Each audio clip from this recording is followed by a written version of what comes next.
We didn't come very far off the down this forest road, off the main gravel road, and the only camper I saw back here was this the travel trailer up here on the left that has no tow vehicle in it. So I don't know if they parked it and gone, or they parked it and are living here, or but they have the slide out, and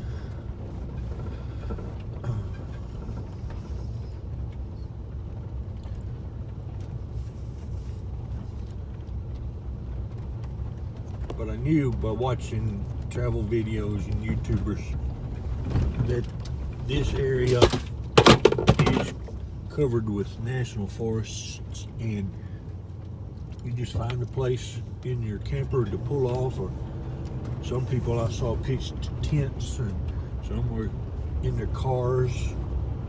You just find a place to pull off, spend the night, and that way you save on the exorbitant hotel and motel prices. And if you bring your own cooking gear, you don't have to pay the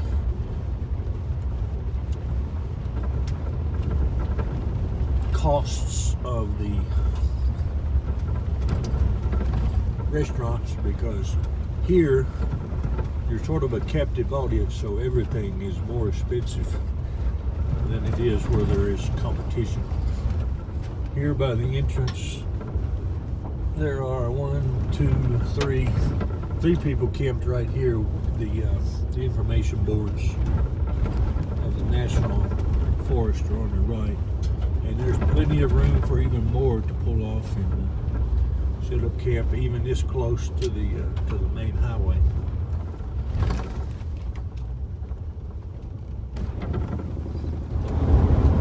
We came through Vale or Valley a couple of days ago, but it was close to dark, and I was anxious to get to a campsite in the National Forest, so we did not tarry here. But off to the right is Bedrock Village. We drove through the parking lot. We did not pay the fee to go into the village area, and we're not going to now. But there is something on the other side of the road which we only got a glimpse of that we are going to stop and check out at this gas station and rock shop, because it's pretty neat.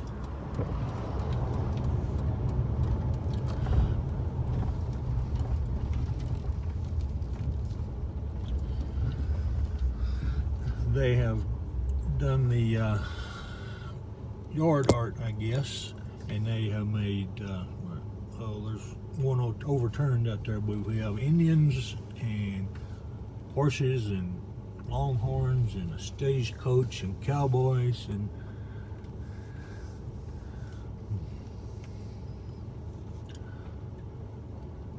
looks like it's all welded metal. In 300 feet, turn right, Yeah, then turn left. We'll get back on it in a bit. All welded metal except for this one that is off to the left. It's falling apart. It's woods. Pretty neat little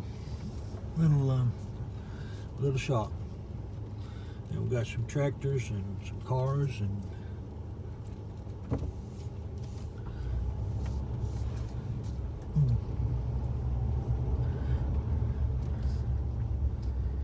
even more.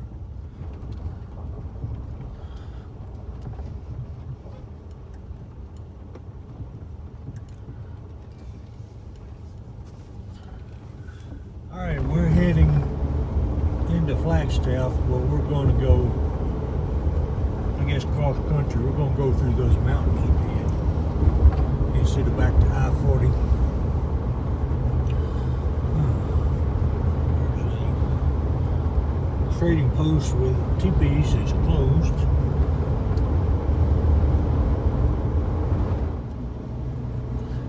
Well, it was a good idea when he started. This wide angle camera probably doesn't do justice to how high that mountain is in front of us. But we're gonna pull off here and take a look at this Forest Service road. National Forest Service 922D, I think. Oh, no, it's 517C.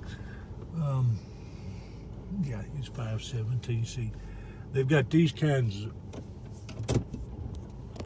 they have these kinds of gates. I guess there are cattle or something in Rome here.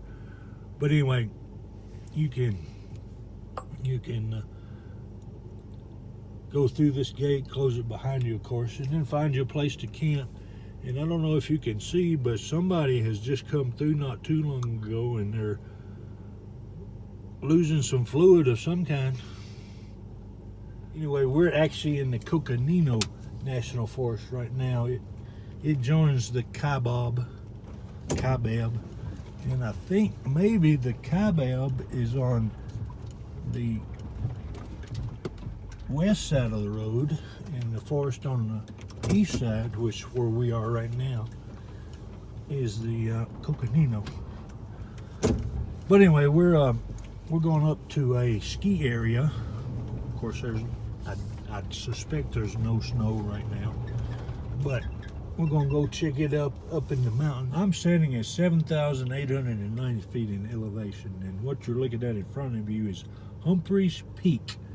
That's the highest elevation, the highest mountain in Arizona. Is 12,633 feet above sea level. And of course, on this wide angle camera lens, I don't know that it gives you the true sense of scale, how tall it is. But we are approaching, I think, a ski area.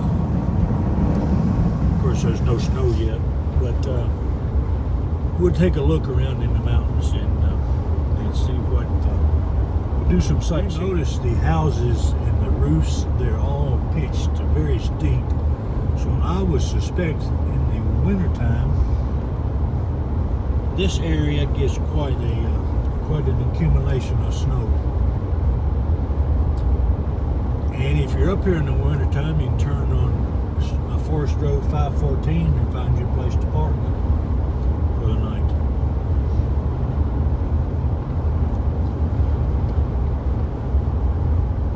Or the season, if it's a really big snow. Kendrick Park Watchable Wildlife Trail.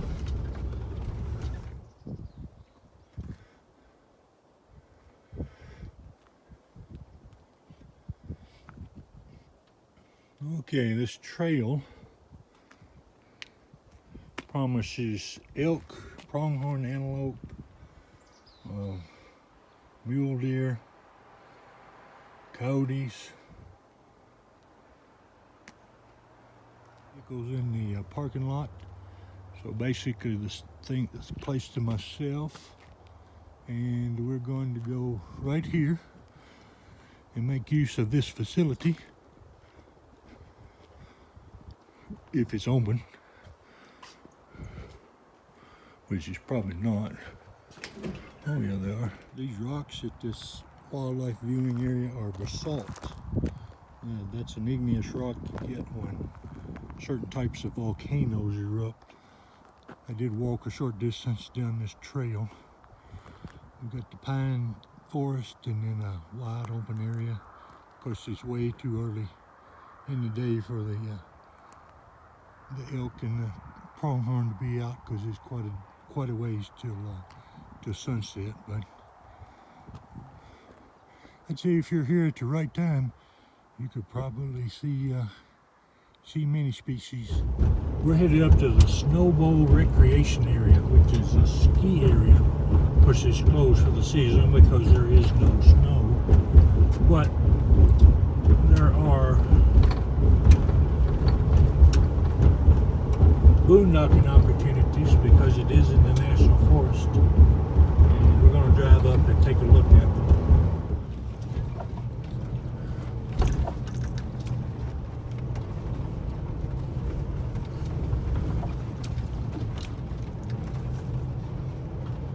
this is such a popular place because of the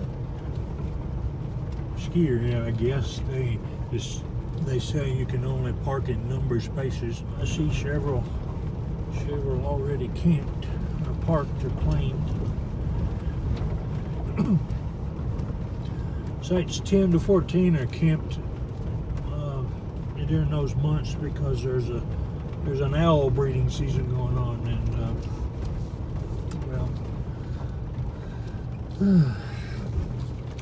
we wouldn't want the owls to be disturbed while they're copulating.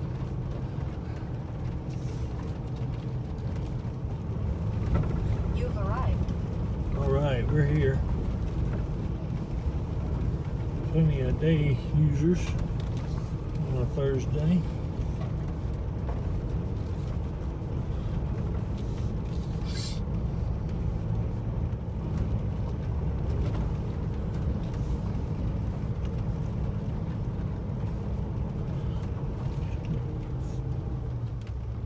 These white trees you see off to the right, I don't know how well you can see them, I just noticed them. We're going to see some more though, I'm sure. Those are the famous quaking aspens. And there's still a few leaves maybe hanging on, but I think most of them have dropped. The top of that tree just fell across the road and they cut a path through it. I ought to be aware of that, because if you tree that size breaks off and hits your van on the top with you in it, that's going to be an adventure. All right, here's site 3, and it's nowhere near level. We're going to drive up just a little bit further, and we are at 8,100 feet, which will be pretty cool tonight. But I may have driven far enough today, even though I had gone that many miles. I'm still catching up from the drive out of the desert and the Grand Canyon yesterday.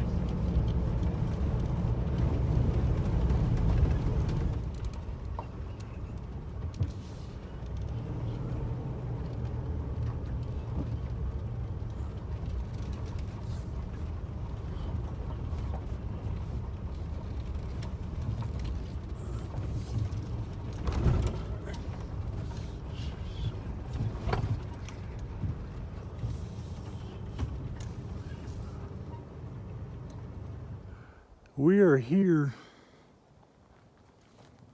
just below Humphreys Peak near Snow Bowl ski area north of Flagstaff in the National Forest, at a camping area.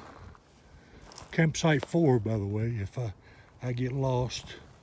But there's some interesting stuff besides the pallet somebody abandoned and the chair they threw into the fire ring and took off and left.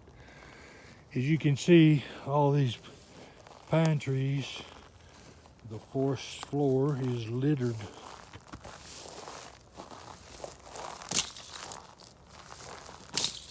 with nice pine cones.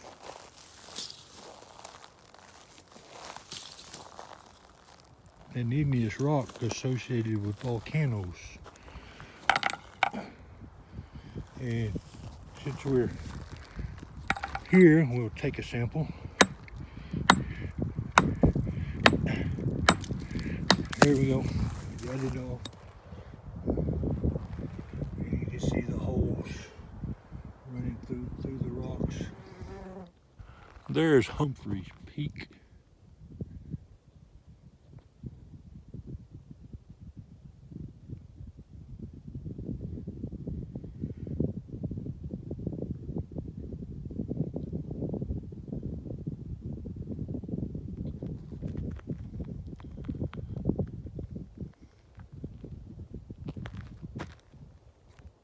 There's the van and me and the forest road we're parked on. And the reason we stopped here at campsite number 4 is we're halfway up this mountainside, and this forest road that came on starts to go downhill past this point.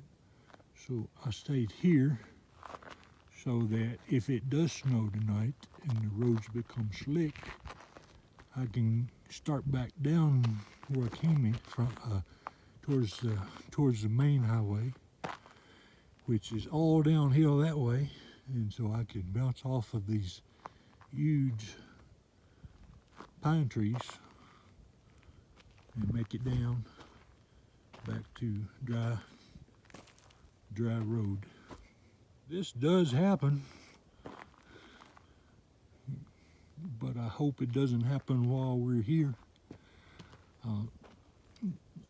The weather is not forecasting any strong storms here tonight, but it also wasn't calling for snow back outside of Payson a couple weeks ago when we woke up to a surprise. We got one neighbor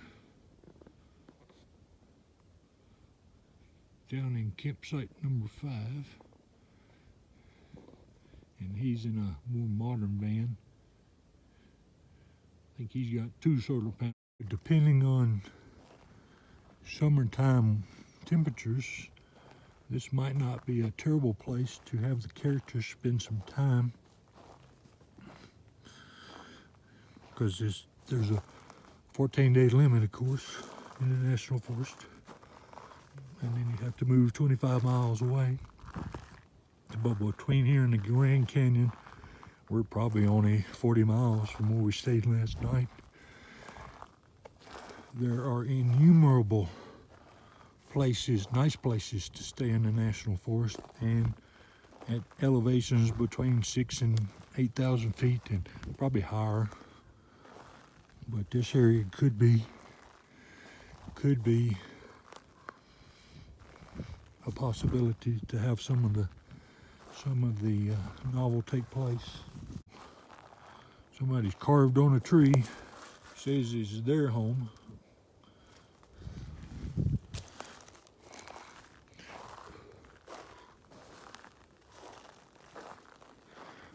So does that mean I'm squatting for the night?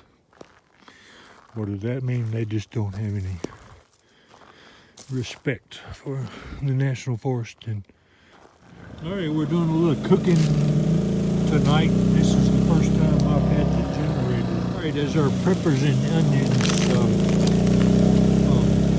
brown up, I am going to do a fusion dish. That means you just make it up.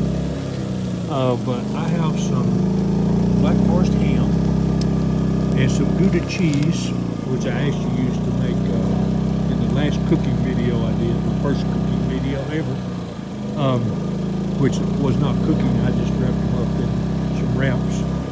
But I'm going to use some of that, and I have acquired some pork chorizo, which is a Mexican sausage, and we're going to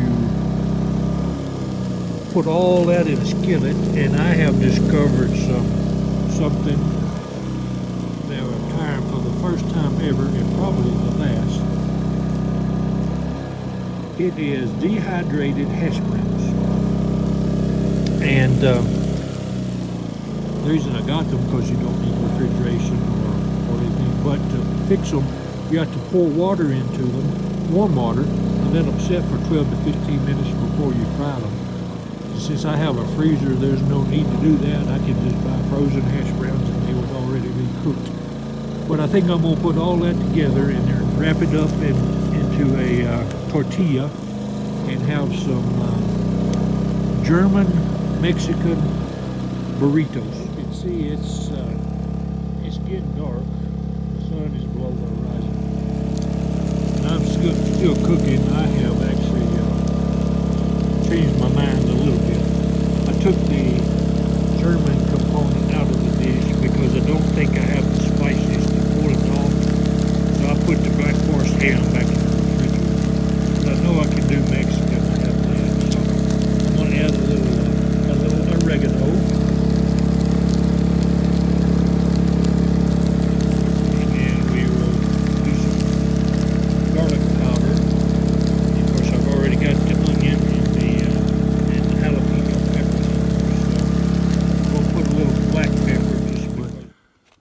It's getting a little cool, so I'm gonna go to the van and eat.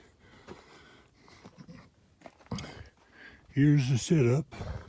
Got the fire going already, and I made 4 burritos. So there's the next couple of days of meals sorted out. If they're good, they won't last the night. But if they're not good, I'll be digging into the viney sausages, I guess. But anyway, we're about to wrap it up and go to sleep and see where we wind up tomorrow.